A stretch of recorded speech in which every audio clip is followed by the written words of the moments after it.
There was a mother who watched, with her own eyes, as 7 of her sons were tortured and killed one by one. She did not shed a single tear.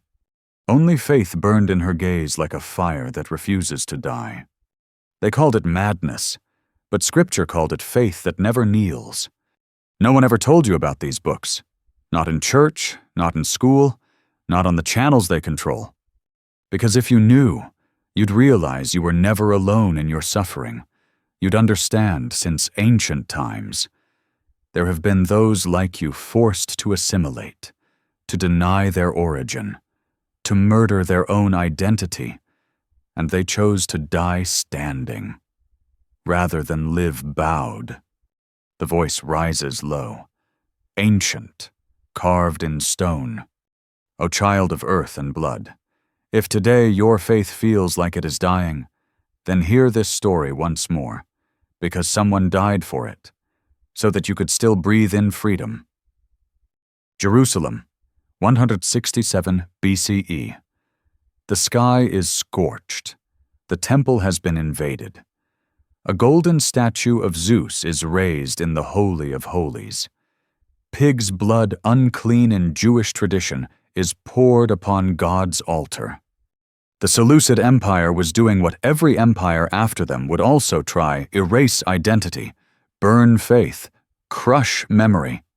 But then, from a small village called Modin, an old priest, Mattathias, his hands trembling with age, pulled a sword and struck down the king's officer, the man who had ordered him to kneel and offer sacrifice to a false god. That first blow ignited a rebellion of souls that would not kneel. That was the moment history split open. Maccabean, a name later scratched out of many Bibles, was never just a book. It was a current of memory, a blaze, running backward to the ancestors where faith was not preached, but carved into flesh with blades, with torment, and with eyes that did not fear death. The ritual of remembrance begins. Each chapter will take you through. The Father's sword that sparked resistance. The sacred deaths of the sons. The divine miracles in distant Alexandria. And when you reach the end, maybe the faith you thought was gone will return not through sermons, but through the blood of those who lived and died for it. No one remembers exactly what Mattathias looked like. No statues remain, no drawings, not even a piece of cloth. But the chronicles and the souls of those who survived remember one thing when he killed the Seleucid officer in the village square of Modin. His eyes did not blink. Modin, a quiet town nestled in the low hills west of Jerusalem. It was not a capital, not a holy site, just a dusty place where people lived off the land, offered their sacrifices, and breathed the words of ancient prophets like the very air itself. Mattathias was a priest of the ancestral line. From Aaron, the first high priest anointed by oil, came his bloodline, and with it, a sacred duty to keep the fire burning on the altar of God. But the fire had gone out. The Seleucid Empire, under Antiochus IV Epiphanes, did not only conquer by sword, it waged war through assimilation, burning Torah scrolls, banning the Sabbath, outlawing circumcision, forcing Jews to eat pork, and erecting Greek idols in the temple of YHWH. Worse still, they turned Jews against Jews, bribing leaders to lead the oppression of their own. Then came the day in the month of Kislev, when the royal detachment arrived in Modin, in the village square, where the people gathered. An officer named Apelles set up a stone altar. He said, "Mattathias, you are a respected elder, a priest, honored by the people. If you offer sacrifice to Zeus, you will be rewarded with gold, with honor, with a high place in the kingdom." The villagers held their breath. Mattathias's 5 sons watched in silence, not one dared exhale. The old priest said nothing. He stepped toward the altar. A long silence. Thick enough to strangle. Then Mattathias shoved the guard aside. He knelt not to worship, but to seize a stone from the altar and smashed it in the center of the square.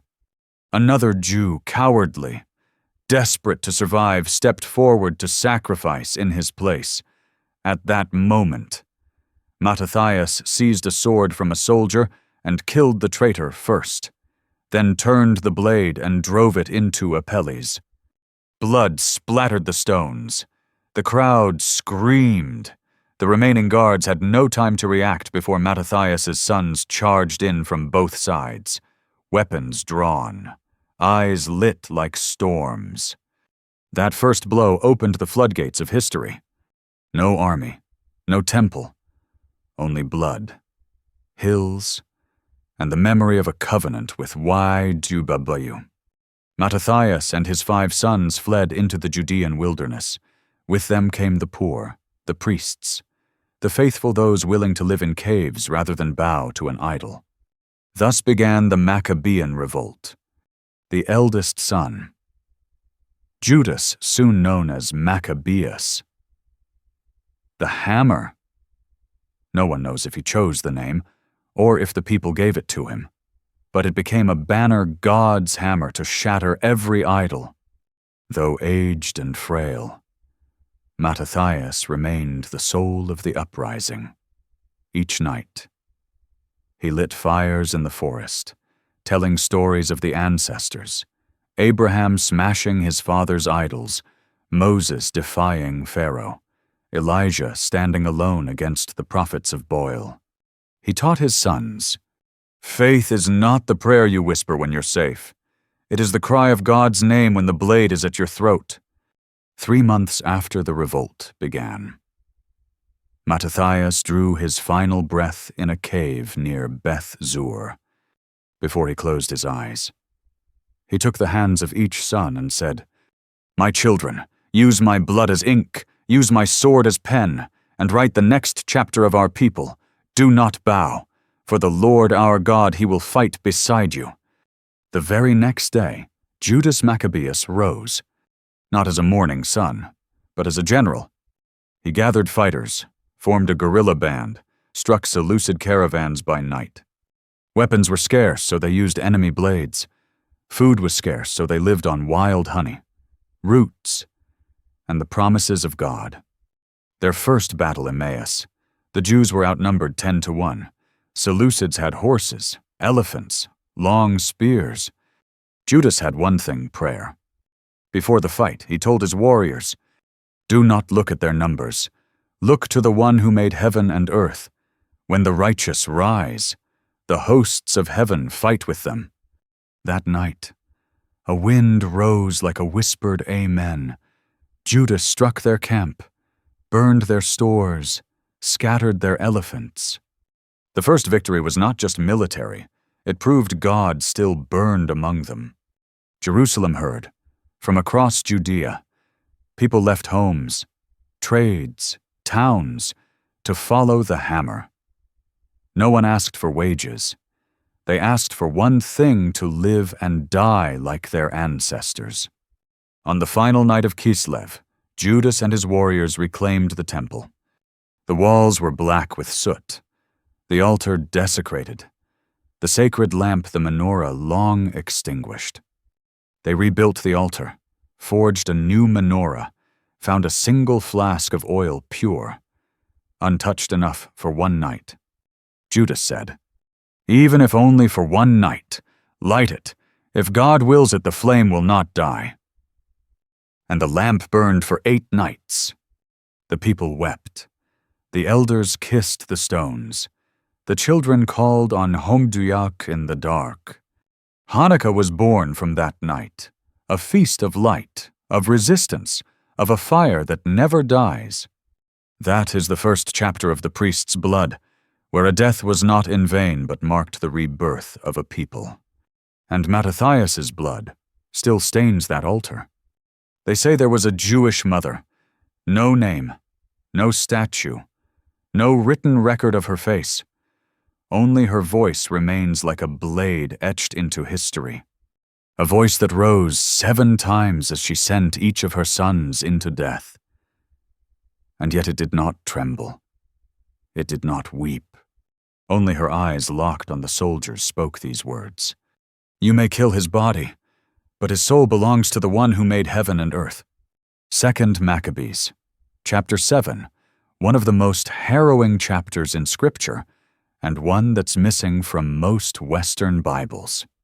Because it tells of what modern religion fears the most absolute devotion, not for heaven, not for honor, not for ideology, but for a covenant more sacred than life itself. It happened in Jerusalem, after Antiochus IV's crushing defeat by Judas Maccabeus. His rage turned to the people. A Jewish family was seized, among them a mother and her 7 sons. Their crime, refusing to eat pork, a violation of Torah, now considered treason by the crown. Soldiers dragged each son before her. They tortured them with red-hot irons, cut out their tongues, severed their hands, and cast their writhing bodies into boiling oil. The mother did not scream. She did not beg. She bent down and whispered something to each child. Just before the executioner struck, the eldest looked the king in the eye and said, We are ready to die, because we know the one who made us from nothing will raise us again in the end. The king laughed, but the child's gaze did not flinch. The second son had his tongue cut out. Before he bled out, he whispered, Better to die in covenant than live in your disgrace. The third held out his hands as the soldiers approached, saying, These hands I received from God. If you sever them now, he will return them to me in the resurrection. 1 son, then 2, 3, 4, 5. The fire roared. Screams echoed. The mother stood like stone, her silence cradling the soul of each dying child. The 6th turned to her, seeking her eyes. She placed her hand on his head and whispered, I do not know how you were formed within me. It was not I who gave you breath, but God, the Creator of all. Die. My son, do not fear the one who kills the body. Fear the one who grants eternal life. Then came the youngest, the smallest, his lips still milky, hands trembling, eyes wet. Antiochus, for the first time, softened. He said, Just eat 1 bite, a single piece of meat. I will spare you. I will make you great. Your mother will live. You will have everything. The mother stepped forward, took the child's hand, looked into his eyes, and said for the last time, My son, do not let me witness your soul destroyed after your body. If you die today, I will see you again when the Creator calls the souls from the earth. But if you betray him, we will no longer be mother and child. The boy brushed aside Antiochus's hand, stepped onto the pyre, did not cry, did not bow. Antiochus, enraged, ordered the mother burned alive.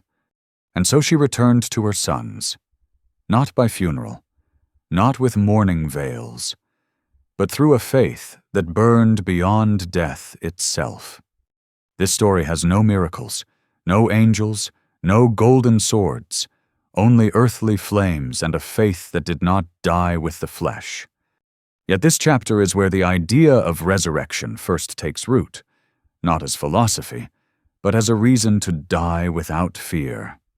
That mother did not just believe that God would remember her sons. She believed he would resurrect their bodies with the same power that made them in the beginning. The Pharisees would later carry that thought. Christians would build upon it, making it the cornerstone of the New Testament. But it was this nameless mother who first lived it to the end with blood, with dried-up tears, with an unshaken soul. So if one day you feel like your faith cannot go on if the world feels too brutal, and faith seems like just words. Remember her. No name, no medals, no sermons, just a hand placed on her child's head, saying, "God will call you forth, and I will be there." When the blood of the righteous spills on the ground, sometimes the heavens stay silent. No thunder, no lightning, no angels appear. But there are nights when tears have dried, swords are broken, and hope has rotted away. God enters through a dream, not with commandments, but with a golden sword. Judas Maccabeus was now the symbol of resistance. The Seleucid Empire feared his name enough to post bounties across provinces under his hand. Ragtag guerrillas shattered war elephant battalions, raided garrisons, reclaimed cities drowned in idol worship. But with every victory, their strength thinned. The enemy was not just the army, it was time itself. The people starved, weapons rusted, traitors crept in. The spirit of the fighters eroded like soil in drought. And one night, as Judas knelt beneath a frankincense tree in prayer, God answered. Not with thunder, but with a vision that pierced the marrow. In his dream, Judas saw an elder, hair white like ripened wheat, robed in ancient priestly garments, walking beside a towering man, eyes like blazing coals, holding a scroll. Judas asked, "Who are you?" The elder replied, "I am Jeremiah, prophet cast out from my home, but never from the covenant." The man beside him said nothing. He only drew from his cloak a sword of flame, its light as fierce as the morning sun. Jeremiah laid a hand on Judas's shoulder and said, "Take this golden sword, not to kill, but to guard the covenant, not for revenge, but to prove God still fights beside you." Judas reached out. The sword burned like fire, yet it did not harm him. Instead, his veins lit up as if divine light had flooded his blood. He awoke, clutching air. There was no blade in his hand, but a new faith sharp as steel now burned in his chest. At dawn, he summoned his warriors, not with trumpet or drum, but with a gaze that pierced every man's doubt. He said, "My brothers, we have little food, fewer swords, but I swear by the prophet's blood God still fights this war. Last night, I saw Jeremiah. I saw heaven's hand give me a sword, and because of that, we will not fear." He led his small force mere hundreds toward Dathama, where the Seleucid garrison made its final stand in the mountain pass. The enemy had 10,000 soldiers, war elephants, archers, mercenaries. Judas had old blades, but new belief gleaming like sunrise. Before battle, he gave strange orders, no shouting, no war drums, no charging.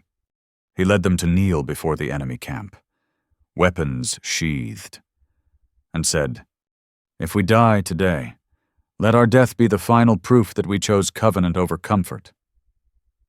Then the sky changed. Dark clouds rolled in from the west. Cold wind slithered like serpents beneath their skin. And then a thunderclap like Sinai's own struck the enemy camp. The Seleucid ranks panicked. Then 5 riders appeared in the storm, cloaked in silver armor bright as mirrored sun. Their horses breathed fire. Their eyes burned ruby red. Angels. 2nd Maccabees records. 5 riders descended into battle. They surrounded Judas. One shielded him with radiant light. Another loosed lightning from a silver bow. The enemy broke like straw before flame. Not one of the faithful was wounded. Not a single drop of their blood touched the earth. They say Judas Maccabeus did not fight that battle alone. They say in his hand was not just a forged blade, but a sword given from heaven by Jeremiah, by the Most High. Because of that victory, the mountains were freed, the temple held. The people returned not to sing of conquest, but to praise the steadfastness of God. Some battles you will not win with logic, not with strength, not with social media. Only with dreams where God hands you something no one else can see. Not to destroy, but to protect the sacred things your ancestors died for. That golden sword is passed from Jeremiah to Judas, and from Judas to you. Not every Jewish battle was fought in the Promised Land. Sometimes, they were pushed far, so far into cities gilded in gold, but hollow in spirit. There, swords meant nothing, and prayer was all that remained. Welcome to Egypt, not the Egypt of Moses and the Red Sea, but Alexandria, where exiled Jews lived among libraries, theaters, Greek temples, and the shadows of Ptolemaic power. Ptolemy IV. Philopator had just won a war. He'd defeated Antiochus III, his sworn rival, and like every ruler drunk on victory, he believed himself a living god. In his delirium, Ptolemy made a decree to enter the temple in Jerusalem, not to destroy it, but to walk into the Holy of Holies, to touch the place where only the high priest may tread, where Jews believed God descended in fire. He laughed at every warning. He stepped toward the threshold, and just as his foot touched the final stair, God struck him. Not with thunder, not with sword, but with total paralysis. His arm withered like a dead branch. His eyes dimmed like a moonless night. His tongue hardened like stone. No one touched him. God did not with hands, but with presence. Ptolemy fled, humiliated, but as kings do when disgraced. He remembered. Back in Egypt, he issued a decree. Every Jew on Egyptian soil shall be arrested, shall be marked, and shall die by elephant. His plan: gather all Jews in Alexandria into a great arena, unleash war elephants upon them, crush every body as a public execution.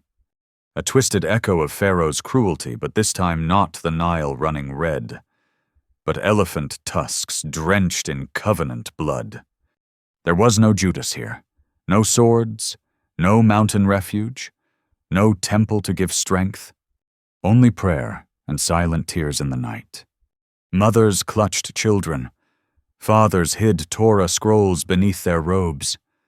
The old knelt not to bow to a king, but to lift their gaze to heaven.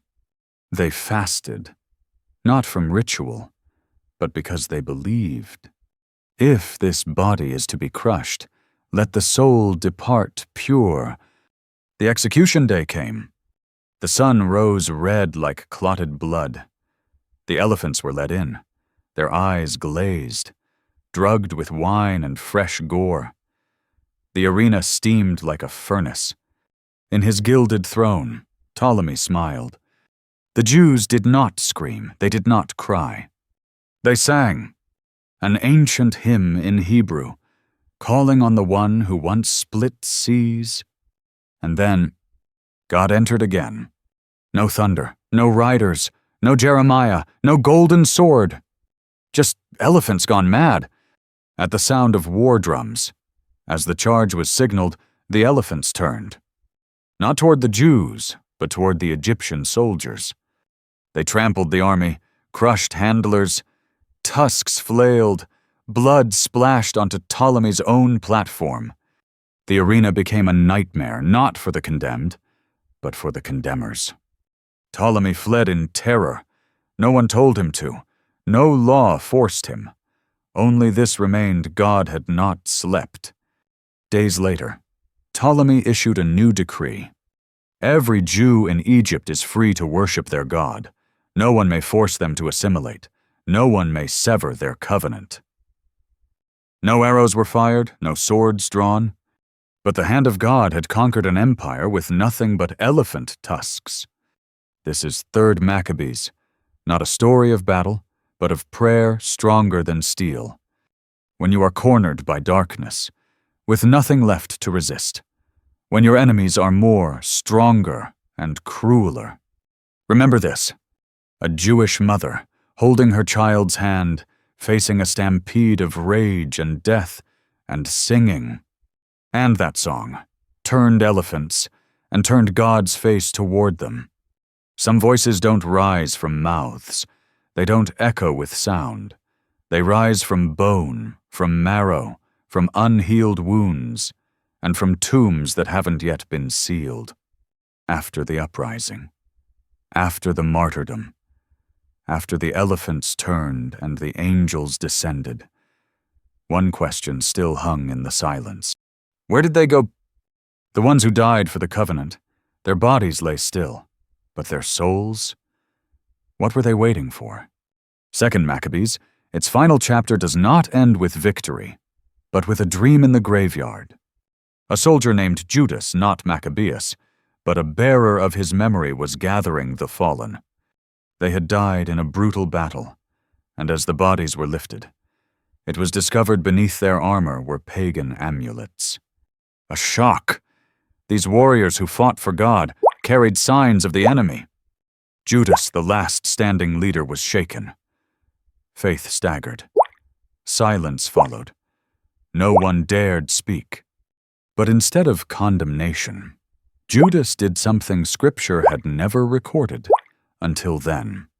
He gathered offerings from across the army and sent it to the temple for sacrifices on behalf of the dead. Wait, praying for the dead, offering sacrifice so their sins might be forgiven.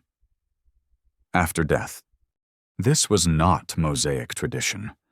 But here, in the dying breath of the Maccabees, a new fire was lit.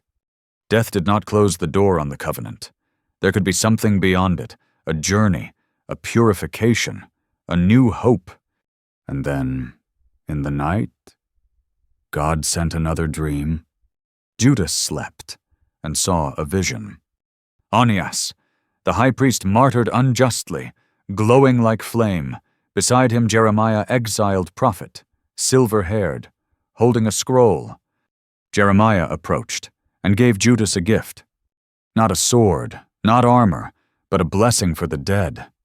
This is proof that God has not forgotten those who died in his name, even if they fell in failure. Their souls are still held. From that moment, the idea of life beyond death, of redemption after the grave, of blessing that outlives the body was etched into Jewish memory. This was faith at its lowest, and from the pit of the tomb, it reached upward into heaven. No more fiery triumphs, no more angels smiting enemies, just the stillness of the dead, and a single prayer from the living. And God heard. This was not found in the Torah, not in Exodus, not in Leviticus, but here. It pulsed like water seeping from dry rock, like whispers from unrested souls. And it would open the way for Jesus to later say, I am the resurrection and the life. He who believes in me, though he dies, yet shall he live. Maccabees is not just resistance, not just blood and miracles, but a bridge between the living and the lost.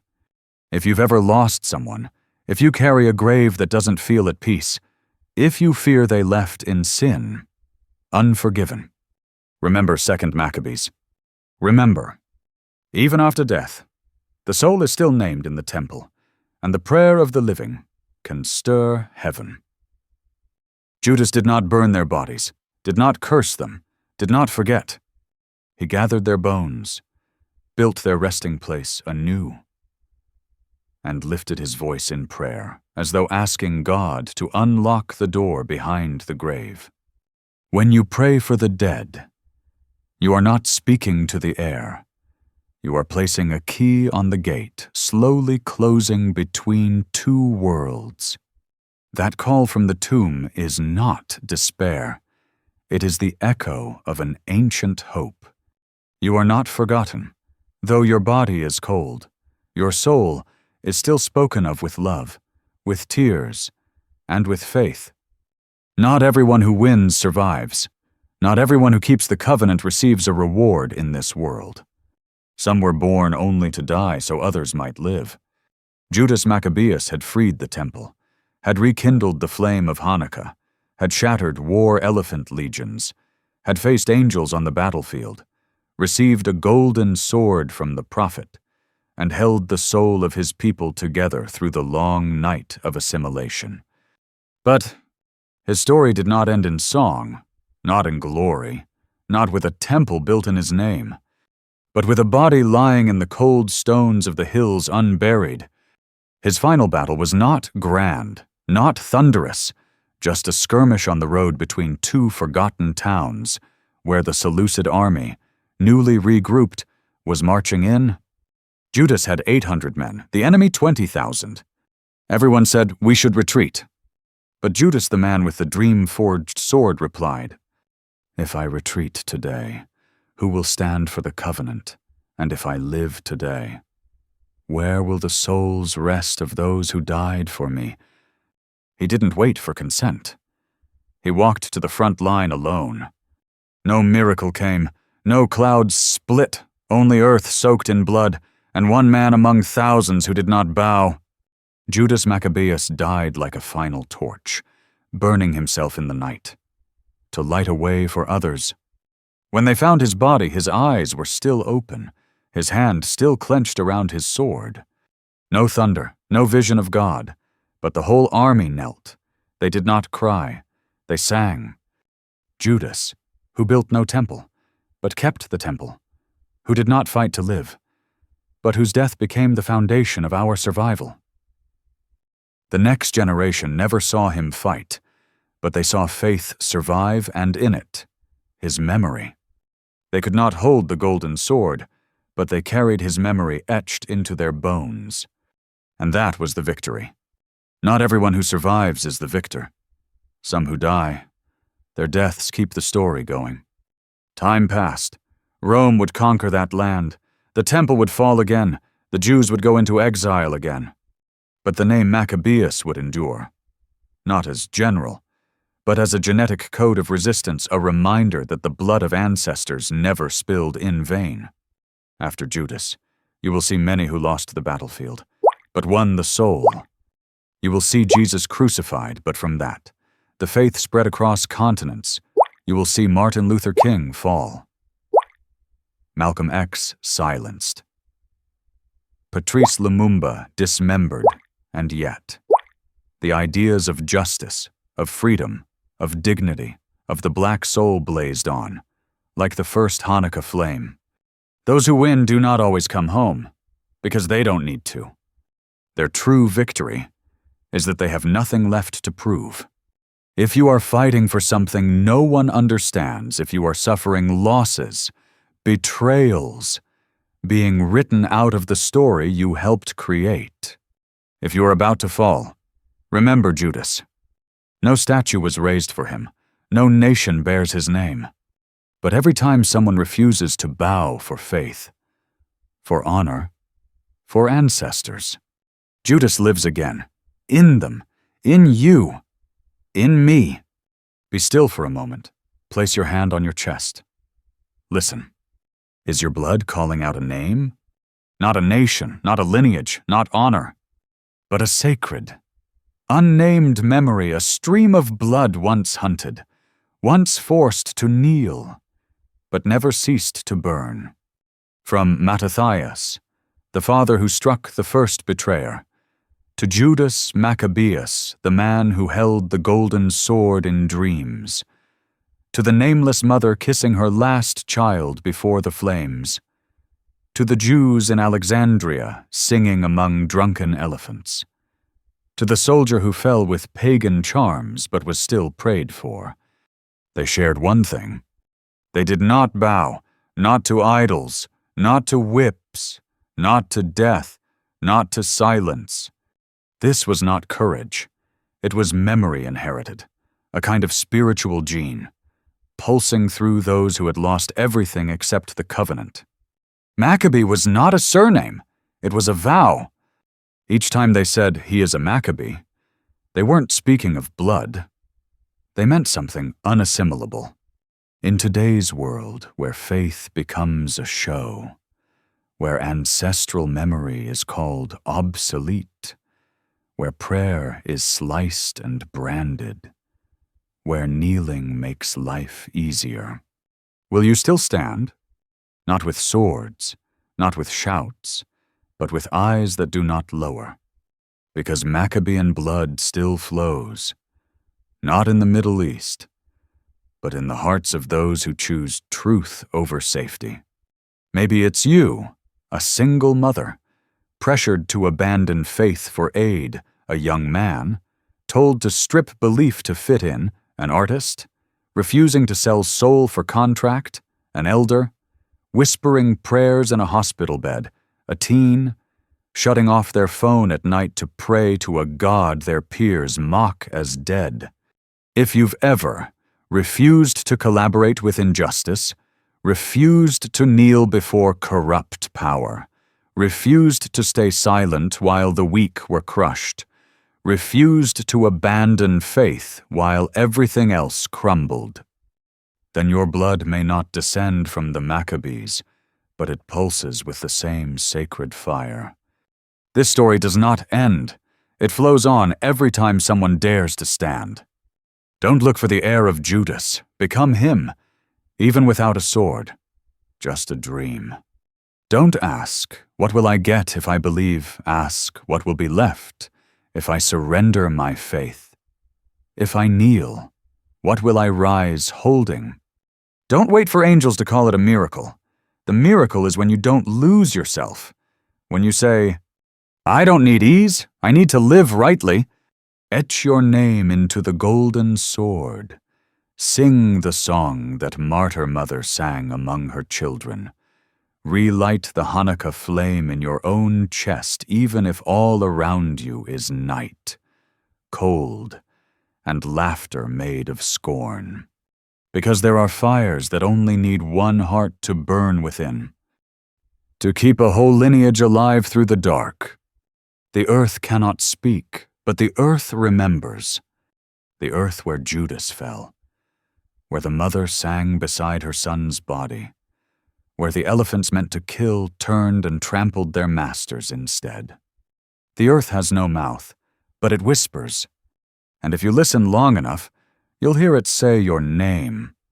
Maybe you've never read Maccabees, never heard of the revolt, never learned of the mother and her 7 sons, never been told of angels in battle, never seen God's hand between blade and ash. Because they hid these books, not because they were wrong, but because they were too right. So right, it was dangerous because if you read them, you'd know. Faith doesn't need a monastery. Miracles don't need permission.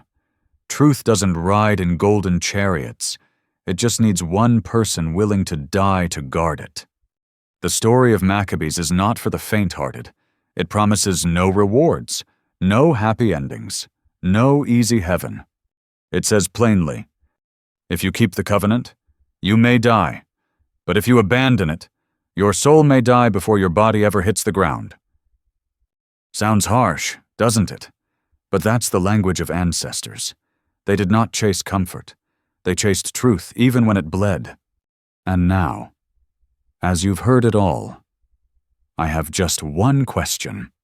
Do you still believe, not in religion, not in a church, but in something deep in your bones that says, I come from people who never bowed?